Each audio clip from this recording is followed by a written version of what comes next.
Everyone's chasing automation, but what if the secret to scaling high ticket sales isn't another funnel or a webinar? It's actually a DM. Megan Huber has rebuilt her business around one of the most overlooked strategies in the coaching world, community driven sales. And she's pulling in about 70K a month doing it.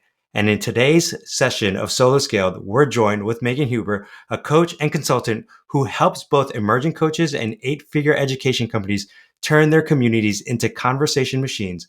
She's going to break down how she uses a Facebook group, out of all things, an intentional DM strategy to scale what others think is unscalable. Megan, so glad to have you. I'm excited. You have been in this space for a while. And when you and I have talked, we realized that we had a lot of overlap in our businesses and what we do. So super excited to have you here. Yeah, thank you so much, Ken. It's just been such a joy and pleasure to connect with you. And I'm super excited. We're going to be almost neighbors in about a Yes, month, which is incredible. I can't wait to see you in person. I know. We were just talking about it right beforehand. I'm like, oh, I'm so excited to have more people that are in this space that we could see each other live, right? Like in person, hang out, grab a cup of coffee. And there's Oh, so yeah. many new people I Maybe want you to host a meet. meetup or two together. I could see that happening in our future. You never know. Well, that's why I was even actually asking when you would be here because we're going to do a meetup in August of just some friends and coaches that I know. So I'm like, hey, I've been thinking about you. I'm like, Megan should come hang out with us. Oh, well, I'll So be there for August for sure. Count me in. awesome. I love it. Well, Megan, today, I when we started talking, you were kind of like, "Hey, I'm so into communities. Community is a new funnel, right?" And I think a lot of people want this, but what does that actually even look like in practice? Yeah, it's such a good question because it is a funnel. Yeah, You know, everything I do and everything I have done my entire career as a coach since 2011 has been organic. It has been, and what does organic mean? To me, it means building relationships. It's a relationship first approach, and it's a community driven approach to building your business and even delivering your programs. So, my funnel, like you said in the intro, my funnel is very much built around a Facebook group. And it's so funny. I was on a podcast a few months ago, and I know the guy like pretty well who had me on his show. It was not our first interaction. And I didn't know he was going to start the episode this way, but his very first question, like the very first words out of his mouth on the show were, I don't believe you. The Facebook groups still work. You are going to have to prove me wrong because I literally don't believe that you are getting clients from a Facebook group today.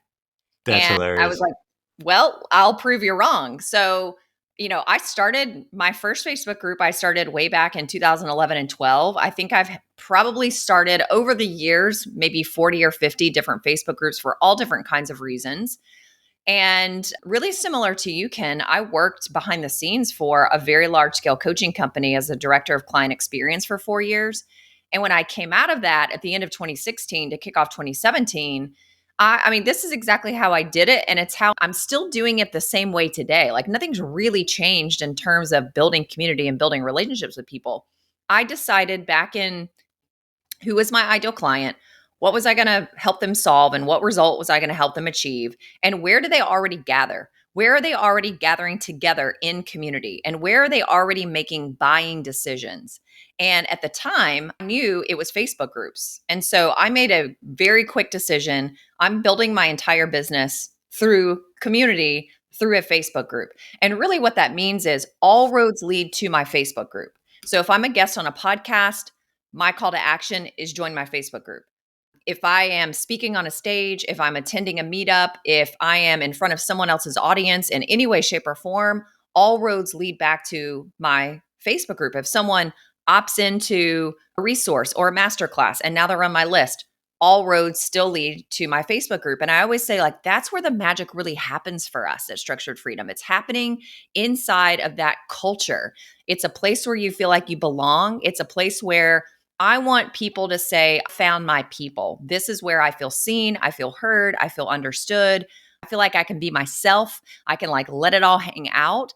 And someone actually cares enough about me that they are going to pay attention to me and they're going to meet me where I'm at. And, that's the place where you're getting to know people on a very personal level. You're getting to know what they're dealing with, what they want right now. That's where you get to kind of, in a way, you kind of get to show off and show up for your people. That's where they're consuming all this content from you inside of that location. But beyond just you being the generous authority, you're giving people the space and a place to connect with each other. So it isn't all about us as the leader. I mean, that's a big part of it, but it's about our ability to facilitate connection among other people so that you're creating a place where they want to stay, because people don't want to stay just for information. They actually want to stay for each other.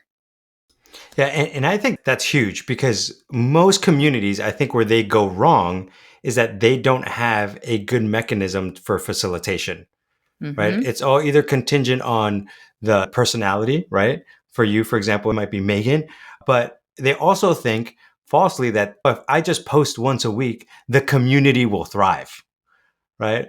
So, what have you seen been common mistakes that people make when creating a community?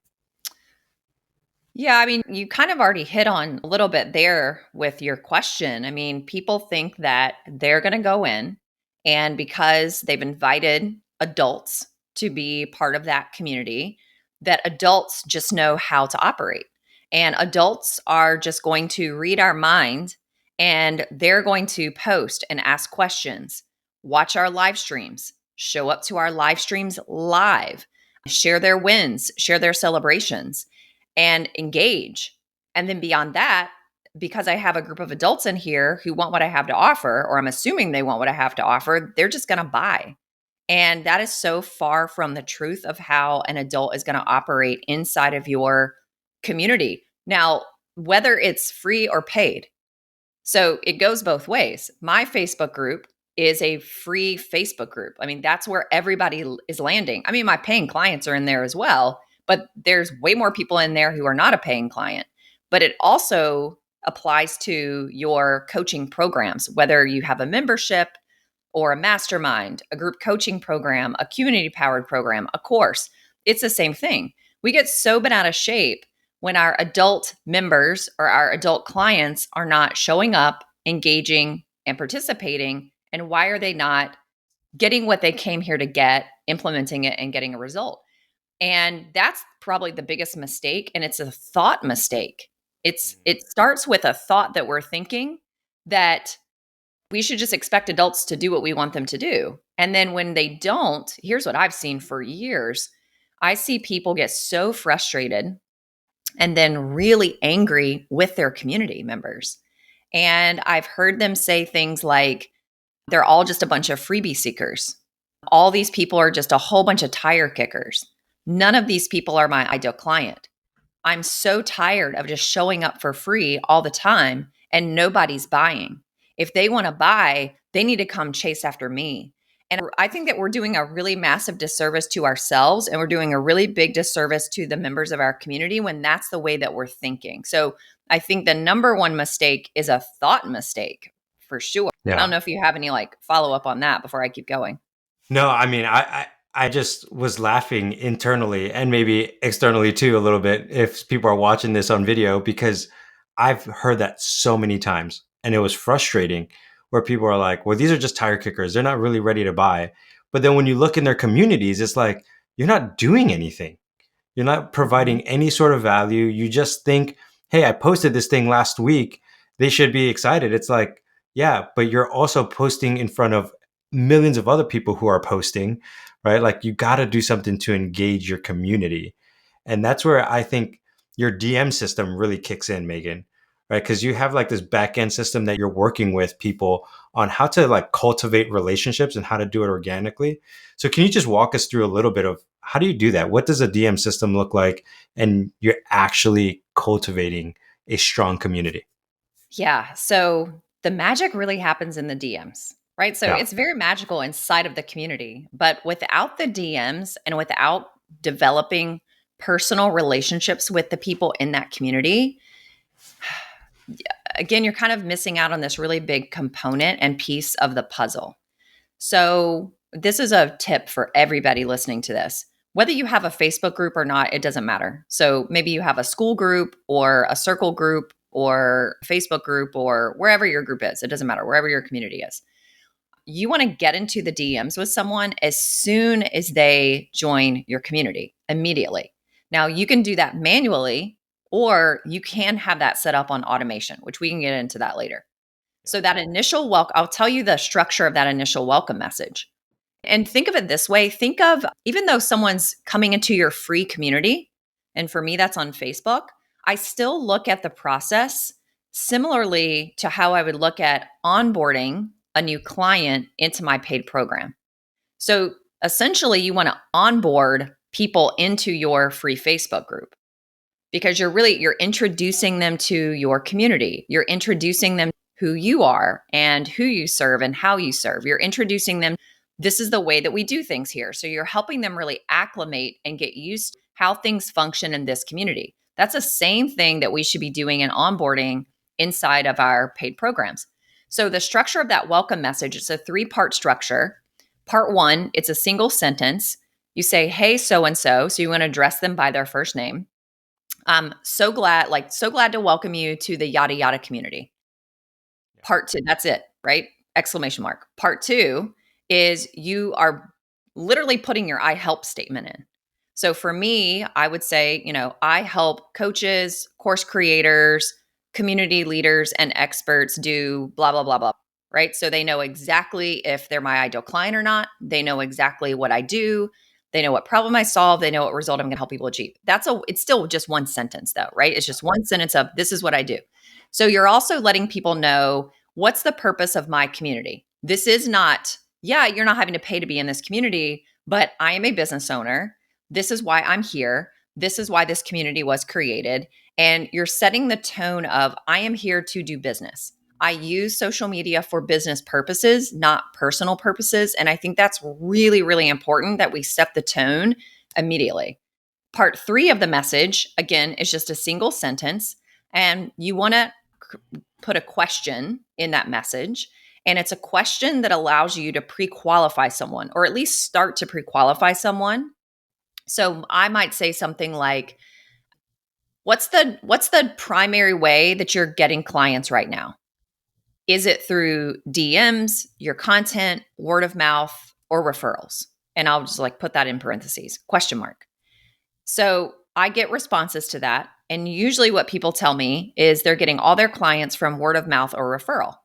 So I know right there that they have the number one problem that I solve. The number one problem I solve is coaches not making sales consistently enough. That's ultimately the problem that I'm solving. Okay. So I know if all you're doing is getting clients word of mouth or through referral, I know you're not getting clients consistently. I know you're not making sales every single day through that process.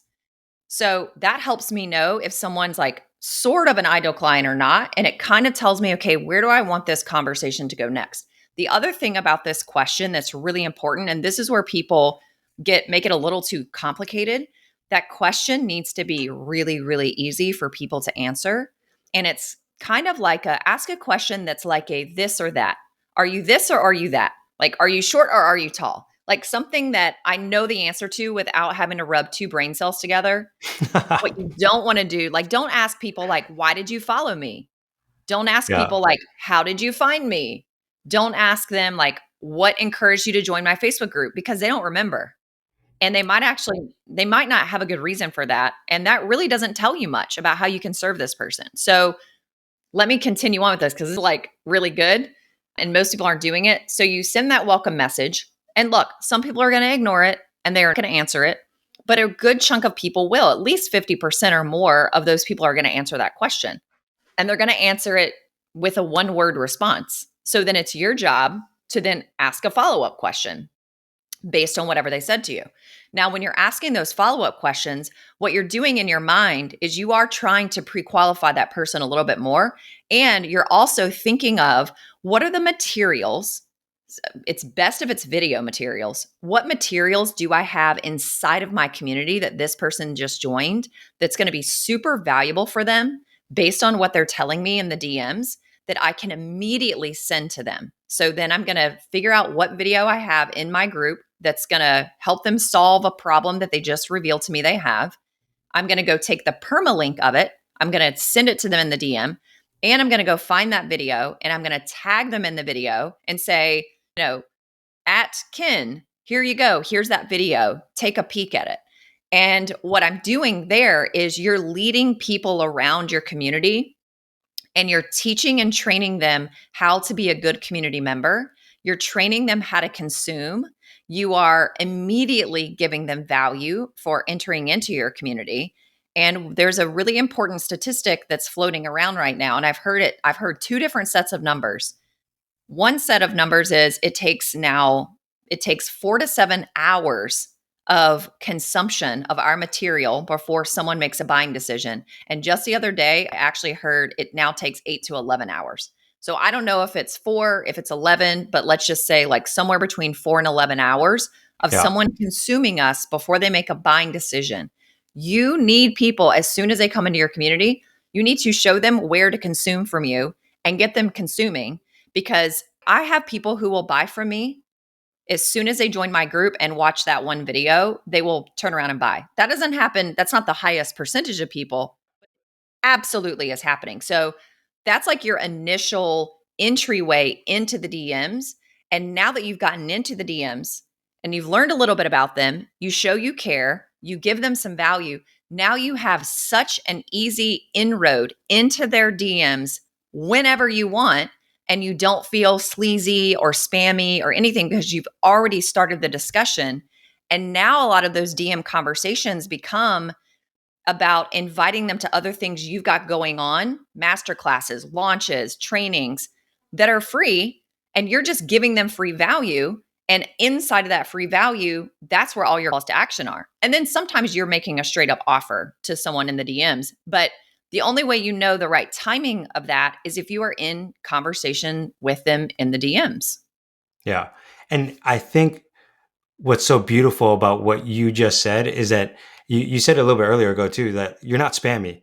Like how many of us have experienced that cold pitch DM, right? From either LinkedIn or Facebook DMs. And you're just like, really, you're going to pitch me? You don't even know what I need. And it's so Mhm. frustrating. I mean, I get not thousands, dozens Yeah, of them a day, when you add all of my social media accounts. And I'm like, not one person takes the moment to just help me. right. And what I hear you, Megan, say is like, your heart and mind posture is, I'm going to help this person and also pre-qualify them. Yes. Right. And Yeah. that those two things are huge, where other people are like, let's just try to close a deal from a text. And I'm like, yeah, that's never going to work.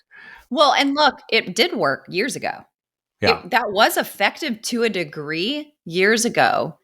It's not at all today. It not at all today. Like you cannot use that mechanism anymore. And people just don't trust anybody. Right? Yeah. Like I mean they Well, don't there's such a lack of trust I think in the world at large, and then there's a lack of trust in the coaching industry. And I mean you probably hear this too, and I still get very surprised when people tell me this. You're the first person who's ever taken the time to listen to me and ask me questions. And I'm like, people don't do that. hmm, And they're like, no, nobody is. They're just trying to tell me what they want to tell me so that I will more quickly say yes to whatever they have to offer. And that's not what we want to do, because some people are going to have to listen to you and watch you and come to 5 of your launches for the next 2 years before they buy from you. And that's okay. yeah. And that's where I find so many people in the coaching industry have been burned, because all they found was people was just trying to sell them. Even if they did find someone who was asking them questions, it was getting them to ask questions to just try to sell them, and a little Yeah. bit more manipulative tactics. I mean, I've been in the sales industry for like 15 plus years. And I have a friend of mine who would send me private DMs of like, this is a conversation of a closer got rejected, and now look how they're treating the customer, and they start gaslighting the customer. And I'm, Wow. what are you doing? Like, this is kind of like, we have a blacklist of people that we're like, okay, let's not work with them, and let's not like have these people work with any of our friends that we know, because that's the stuff that people are now weary of. And even when you were talking about the statistic of like between 4 to 11 hours of consumption, I'm thinking to myself, yeah, I wouldn't be surprised if it's more in the 7 to 9 hours, because trust has been so obliterated with the way the hard sales tactics have been. And you're coming in, Megan, and you're like, no, there's actually a better way, and that's building the relationships. So I want to pivot the conversation then to, with you building relationships, I believe there is a place for automation. And now in the last few years, there's a lot of stuff on AI. How are you navigating automation and AI in your business? Yeah, I mean, I'll be really honest. I'm definitely not an early adopter of AI at all. And I'm not an early adopter. That being said, I'm not an early adopter of anything. So I'm never going to be in the camp of early adopter of anything. And that has actually worked really well for me. It's always worked in my favor to not be an early adopter. I tend to be a bit of a late bloomer with things that are going on in the industry or with the business world. And that's just kind of how I roll. So everybody does need to know that. I'm not like over here, I'm not an AI expert by any stretch. So I will tell you one of my favorite automation tools to use that overlays over social media is called GroupTrack CRM, Oh which yeah, I know the founder of GroupTrack. I'm friends with her. It was is it developed in 20. Jenna Larson, right? Yeah, yeah. I was one of the first users of GroupTrack in 2020. So I guess I did adopt it early back then. But the way GroupTrack works is, look, we all have to have a CRM. So, Yeah, I mean, I literally am I'm running like half my day is inside of Facebook. Half my day is literally spent inside of Facebook in my Facebook group, but more of my time is actually spent in the DMs with people, whether it's having an initial welcome conversation, following up with someone, chatting with my own paying clients in the DMs. I mean, I'm having so many conversations in the DMs. And in the past, I used to think I'll just kind of like refresh my memory by opening up my DMs every day to see who I need to be connecting with and who I need to talk to. And it doesn't work. So, no matter where we are generating leads from and building relationships from, we have to take that information manually and transfer it to whatever CRM we're using. The cool thing about GroupTrack is it was specifically built for social media. So if you are generating a lot of your leads on social media, and social media is one of your main platforms for generating leads, it automatically stores all that information. So, for example, when someone joins my Facebook group, they have to answer 3 questions, and I decide if I'm going to accept them or decline their request to join the group. If I click on, I think it says approve, not accept, I think it's approve. yeah, When I click the approve button, all those answers immediately go into my GroupTrack system. And if I wasn't storing them somewhere, they would disappear, or else I would have to copy and paste that individually, which is what I did back in the day. I had a spreadsheet and I would copy and paste them and put them in a spreadsheet. That was in 2017. Group Track allows us to create pipelines. When I accept someone into the group, it can actually kick out that welcome message that I shared a few minutes ago so that you don't have to do that manually. Now, what I prefer is once someone is getting into a back and forth conversation with me, I want the human to take over yeah, because it starts to become a little too personal. And I, just my personality, and I think the way that I come across when I write, I come across somewhat robotic. And I know that about myself, and it's always been that way. So I'm never surprised. I still have people ask me when I'm chatting with them in the DMs if I'm a real person, if it's really me, or if it's my bot, because I can be a little robotic and a little technical sounding. So I have to be conscious of that. And that's just, I think, a personality thing for me. But that also goes to show you that people are more interested in you being a human being when they are in a back and forth with you, especially when you're inviting them to things. Because I do a lot of inviting people to my master classes and launches and free things I have going on because I want them to consume my stuff. And a lot of those invitation type style of messages, they want to know if it's really you or if it's a human.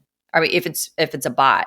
And it's almost like people would prefer it to be a human because then it's like they know that you've had to take the time to think about them individually and specifically, and you had to take the time to send them a message.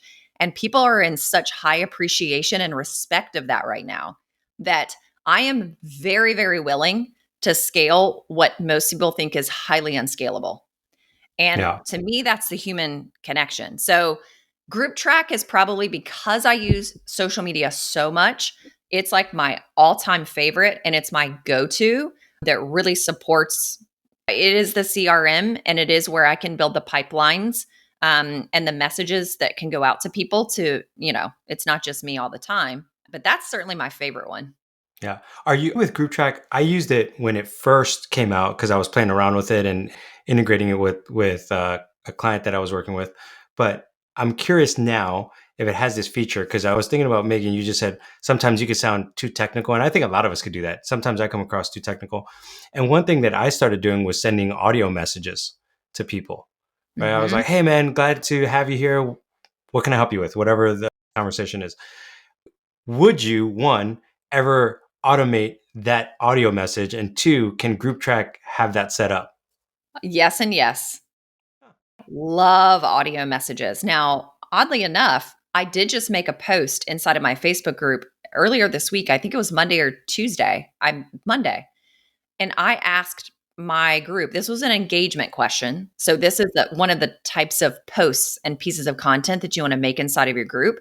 You want to do like highly engaging posts. And my question was around, do you prefer written text DMs, or I think I asked if you wanted text, audio, or video. What did people prefer? And almost every single person who responded to that said text. And I was really surprised because I prefer to leave voice texts because it's faster and easier. Yeah. And I know I sound technical when I write, and I sound a little robotic and a little almost like not unfriendly, but just a little, I don't know what the word is, just unfriendly, I think, sometimes when I type, because I just kind of get to the point when I type. So when Yeah, I you're talk, straightforward and concise. So it's yeah, not just, like, yeah, yeah. yeah, It's just not fluffy. It's not like all the fluff stuff. But when I talk, I can weave all that in. And I do. And people can hear your tone of voice and they know it's really you. And and it's easier to interpret what someone means when they can hear your voice versus what they're going to assume if they just see your text from you. And people said that they didn't like the voice notes because they didn't like when people went on and on and on and it took them too much time to get to the point. And I was like, "Oh, that's so interesting." But I'm still going to send my audios. well, and I'm wondering if at the beginning you send the audio and you could also preface it with like, hey, by the way, you could just keep texting me. I just want to show you that I'm a real person. Like I am actually responding to Yeah. this and it's not some like robot. Well, and Anyways, I also pay attention to like, so the other reason why I like being the human being in there with the back and forth is because you can pick up on what people like. You yeah. can pick up on pretty quickly. If they start sending you voice notes, you know they're a voice note person. If they never send you a voice note, or if you send a voice note and they never respond to you back with a voice note, it's always text, you know they're a text person. So I want to figure that out so that I'm communicating with people the way that they are communicating back with me, and I want to mirror that. There's a little bit of psychology behind that too. So yeah, I think when I saw the answers to that post, it really hit me. And I was like, oh, okay. Now I'm on to you people. Now I know like who can I send an audio to and who should I be sending a text to, because I know you're not going to listen if I send an audio. Yeah, I have a friend that I would always send an audio message to, and he would always respond back with a text message. And I'm like, okay, clearly he's not an Right. audio guy. And I'm No. doing audio because I'm just driving somewhere, right? So it's easier than trying to text in. So I'm sending audio notes all the time when I'm driving. Yeah. So I find that fascinating. I need to take that into consideration for the people that we work with as Mhm. well. So, Megan, Mhm. as we start to wrap up this conversation, and we've been talking about the DMs and you're doing organic, I'm curious for you, how much time do you spend a week like working the DMs? And because I know for a lot of solopreneurs, what they value is like freedom, right? And they want to be able to like have some flexibility and not be stuck like in front of a computer DMing for 8 hours a day. What does that look like for you? So for me, the DMs is what ultimately leads to sales. Yeah. And sales is the most important thing in our business. And I believe that the first rule of business, which I learned from one of my own mentors, the first rule of business is revenue in first position. So, what revenue in first position means is that the beginning hours of our day, whatever our work day, I mean, I do breakfast, kid stuff, workout, all the things in the morning, dog walks, went to the grocery store this morning. Like there's things happening before, the beginning of the workday. So, whatever time your workday begins, you want to spend a minimum, like a bare minimum of at least 1 hour only focused on revenue generating activities. So the way the DMs come into play for me, I am constantly building on what I call my dream client list. And every day when I sit down to work that list, I know I have a game plan. So I know exactly who I'm sending messages to and why I'm sending them messages. There's always people on that list that I am making, like straight up making an offer to. Yeah. The easiest people, like yesterday, the first 4 messages that I sent, it were to existing clients who had already been, the 4 yesterday, I hadn't been in a back and forth with yet about what they wanted to do next. If they wanted to renew, if they wanted to go month to month, or if they wanted to find out about my mid-tier offer. So those are my first 4 messages that I sent to existing paying clients. Other people, it was follow-up messages. Other people, it was the welcome message. Other people, it was an invite message to listen to a live stream video that I recorded in the group on Tuesday. So you want to spend at least an hour every day to kick off your day. Don't wait to do this in the afternoon or you won't do it at all. And you're really working that dream client list. Yeah. So I'm spending at least an hour every day doing those activities and kind of priming the pump of Facebook. So anybody who I'm reaching out to, I'm going to go look up their content on social media. I'm going to go comment on it. I'm going to kind of boost the algorithm a little bit. I'm going to put my face and name in front of them. I'm going to show that I'm thinking about them. I'm going to post my content. I'm going to do my DM work. And then because I am having so many conversations in the DMs, and that is where I am closing well over 50% of my sales are closed literally in the DMs without even having to get on a call, I'm pretty available. If it's going to bring clients in, I'm going to be pretty doggone available in my DMs. But that could look like when I'm sitting on the couch in the evening. It could look like on my drive to the gym in the morning when I'm sitting in the car as a passenger for 10 minutes. It could look like when I'm standing over the stove cooking ground turkey for dinner, a message comes through. So I also do it like all throughout the day as it comes through, just when I'm doing normal everyday things, because it is so conversational and it is so light and it is so enjoyable and it is so fun because all you're doing is just building relationships with people and you're helping people. You're helping people get out of the suffering that they have been in. And that's very easy to do when you've been building this long-term relationship with them. So at least an hour a day because it's how I start my day. And then all throughout the day, I mean, I could probably add on another 30 to 45 minutes each day if you add it up throughout the day. So let's just say 90 minutes a day. Yeah. Well, and Mhm. and what I think is super important for a lot of people to hear what you just said is that you're not getting on many sales calls, if I understand that correctly. Most of it's happening in the DMs. Do you ever get on sales calls, or is it just like pretty much DMs? I do. Yeah. I get on sales calls, but not that many. Not that many. And part of the reason for that, I mean, I do have two sides to my business. One is like super high end consulting, that it's all happening on calls, right? And sometimes it's multiple calls before anything like that closes because it's tens of thousands of dollars. For the coaching side, just the way that I have everything set up, kind of my entry point in is a two pay of $97. And then my strategy is I'm upgrading people to other offers after that. And that $97 a month offer is also extremely interfacing with me. So it's not self study, it's not a passive course. It is, I am there and there are weekly calls with me. And it becomes extremely easy for the right people because I don't just force people to upgrade, I don't force people to stay in longer. But the only way I know that is I'm in the DMs having conversations with them, really listening to where they're at, what they're experiencing, what part of their journey are they in? Are they even eligible for my next level offer? Does it even make sense for them to repeat the $97 a month again or not? Like, what is the next best step for them? So I'm making a lot of the $97 a month sales in the DMs because you don't need to get on a call for that. Then those upgrades into the next tier because you've built such a relationship with them interfacing at the $97 a month level, they don't need to get on a sales call. And they'll even tell you if you're doing a great job of delivering that entry level offer, I call it a hero offer. Then people will even tell you, I don't care what you have. I don't even care what you have next. And I don't need to hear an explanation. And I don't even want you to explain it to me. Just give me the cliff notes and I'm in. Give me the cliff notes and a link, I'm in. And a lot of those conversations are happening in the DMs. But I will also tell you this, if you are not having conversations in the DMs with your paying clients, you are decreasing the likelihood of them renewing or continuing with you. I have seen a trackable increase in paying clients staying longer because I'm in the DMs, checking in on them, staying in front of them, making sure they're getting value, asking them what's working, what's not, celebrating them inside the Facebook group community, and asking them what next. Like, what do you have going on next? What are your goals? How can I help you? You are missing out on sales of your existing clients if you're not in the DMs.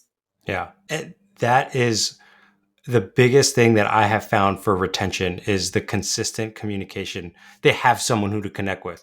I know of Mm-hmm. a program that I had worked with that there were several clients at the end. They left the program because their main community manager left. And they're like, well, we're just going to Mm-hmm. follow that person. And it just Yeah. showed me like they cared more about that individual than the actual content or what we were taking them through because Oh, that yeah. individual actually was helping them, for lack of a better word, they were holding their hand and encouraging them, empowering them through the process. Yeah. Uh, I'll tell you like a little interesting piece of research that I've gathered over the last 3 years. I mentioned that I also do consulting. So when I consult, it's like high seven, multiple eight figure coaching and education companies. And all my consulting is on client fulfillment and program delivery. It's yeah. everything, basically everything after the sale. And part of what I do with most of my clients is third party interviews with their clients. And two interesting things have come up in that, and they shouldn't be that surprising. Number one, 10 out of 10 people have told me the reason they buy the program is because they want the result that's being promised. 9 out of 10, and I've had hundreds and hundreds of these interviews, 9 out of 10 people, so it's not 10 out of 10, but it is 9 out of 10, say the reason why they are still engaged, they are still in the program, they continue to renew, or they extend their membership, or they buy something else that is delivered live. 9 out of 10 say it's the community. And it does not matter if I am interviewing men, women, programs that the investment level is 5,000. I had a client that had a program that was an investment level of $125,000. It doesn't matter who I'm talking to, married, single, kids, no kids, female, male, any level of investment, any background, any job, any type of business. 9 out of 10 say they are staying for community. Hmm. What does that tell us? And it behooves us to be creating community at the free level, not just waiting until people are paying to create community there. And people will leave if they feel like something is going on inside of the community that they don't like. And to your point, it's usually not the head leader, it's not the owner that they are there for. Oftentimes, they'll come in for that person for sure, and they'll come in for the training and information. It is absolutely not why they stay. Obviously, they have to have a liking to you, but if they were going to score all the different reasons why they're staying, the information you're providing and you yourself are at the bottom of the list. Yeah, most of, especially if you are high enough now in your business that you have community managers, you have different people. You're not doing all the like in the weed stuff with them. You're not the one Mm-hmm. coaching them. Now, if you're the one coaching them a lot, yeah, you're going to go a little higher. But most of the time, I found it's that community manager, the director, someone that they Mm-hmm. are like, "What happened? Where are you? What's going on?" You Yeah. know, that to me has been fascinating. Mm-hmm. Megan, I am curious. Two last questions here. Question number one: what's the highest amount you've seen people be able to sell in the DMs? Like a realistic amount. I know like there's like the one-off cases. You're like, I sold 100K once, but like in regularity for someone, what's that? And then I'll ask the follow-up question right after that is you're huge bullish on Facebook groups. I know a lot of people right now are like, and you've kind of mentioned this already, Facebook groups are dead. That's what some people are saying. You should go to school, you should go circle. I guess for you, why Facebook instead of all these other ones? Yeah. So your first question, I think the answer to your first question, it would have been different had you asked it 3 or 4 years ago. Yeah. I think it was pretty commonplace for any of us to be closing pay in full 5 figure investments, $10,000 to $50,000. That was commonplace up until I think 3 years ago. I mean, I made a $50,000 purchase in the deal. Hmm. Yeah. I Wow. mean, that doesn't mean I didn't know who I was buying. I had a lot. I had been to their launches. I think that was my first purchase with that particular person. So that was really common. Nowadays, it is not nearly as common. Like you said, do you have your one offs? Does it still happen? For sure. I think what even your higher end buyers are saying yes to more often, it is more of the low ticket price point offers that have a huge price to value gap. Like I said, I've got a $97 a month offer, two payments of $97. But I've got people buying it who are making seven and multiple seven figures and putting their teams in it. And I have people who are more early stage buying it. So it's really like for anybody. And Yeah. all those sales are being made in the DM. So I think that's super common. I think you could be making four-figure sales in the DMs pretty regularly. But nowadays, I don't think many people are making five-figure sales in the DMs anymore. Your second question, Facebook. I mean, my most honest answer, and the first thing I thought of is number one, it's the land I know. And I've been on it for a really long time. I know how it functions. I know how it rolls. I know all of my clients, all the clients I am going to get this calendar year, they are all on Facebook and they are all inside of Facebook groups. And if they're not inside of my Facebook group, they are in other Facebook groups. It is still the most popular social media platform. Uh, Another interesting statistic is on average, adult Facebook users are checking Facebook a minimum of 10 times a day. I don't, I'm on school. I'm not checking school 10 times a day. Yeah. I probably go to school one time a month.